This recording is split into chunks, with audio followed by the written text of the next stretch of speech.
Pergunta da Paula.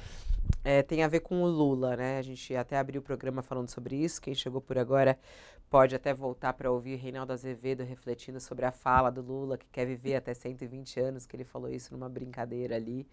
E aí a Paula pega o gancho nessa história e ela fala assim: nossa, é maluco pensar nisso, né? Mas quem será o substituto de Lula? Achei interessante que a Paula fez a reflexão por esse caminho, o Reinaldo, né? Porque o Lula brincou falando que vai viver até 120 anos, né? E quer disputar mais 10 eleições. E você mesmo disse, olha, a gente nunca sabe, mas é claro que isso não é possível, né?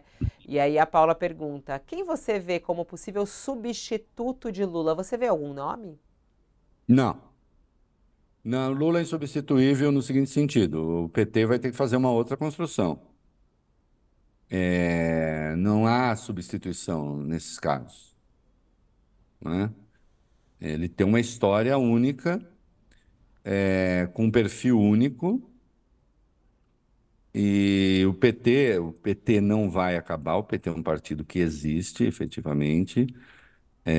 Ele tem uma vida independente, tanto é que cria problemas para o Lula com alguma frequência, né? Porque obviamente está à esquerda do Lula.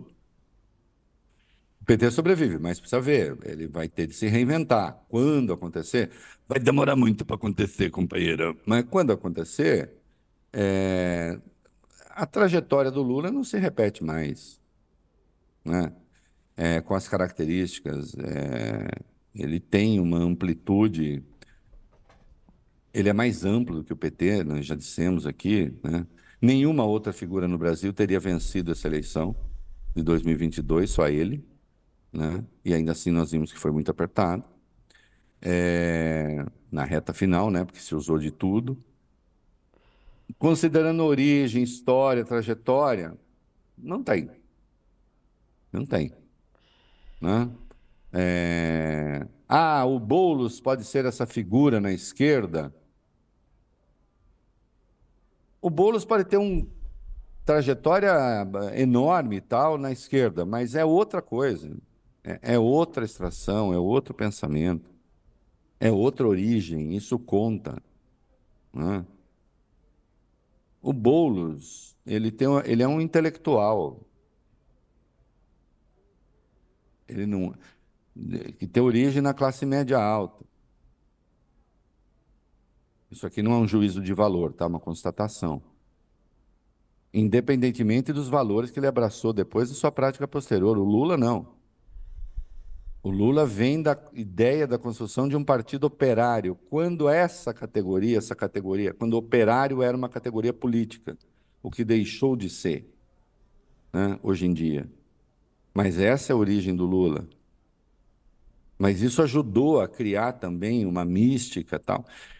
Como personalidade política, é um negociador. Com quem Lula fez o primeiro mandato, com quem ele fez o segundo mandato, com quem ele ajudou a ganhar duas eleições para Dilma, com quem ele governa hoje,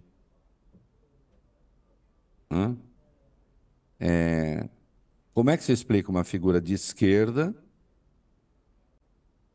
de centro-esquerda, que faz um governo? O Zé Dirceu retirou a fala, eu não retiro, que faz um governo de centro-direita, democrático, mas de centro-direita, né?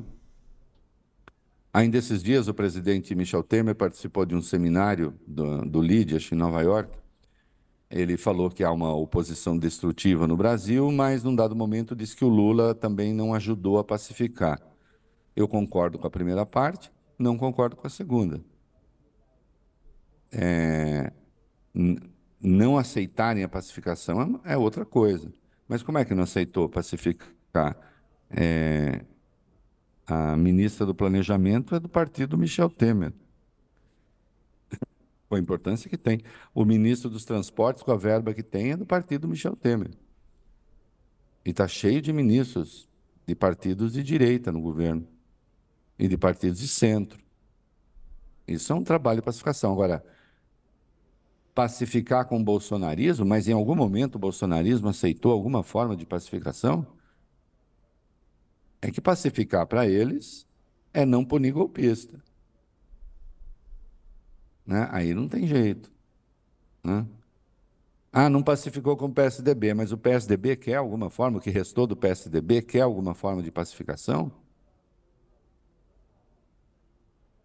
Não quer, né? Vejam as notas que andaram soltando aí, as falas que andaram fazendo nesse período da crise. Então, o Lula é um pacificador.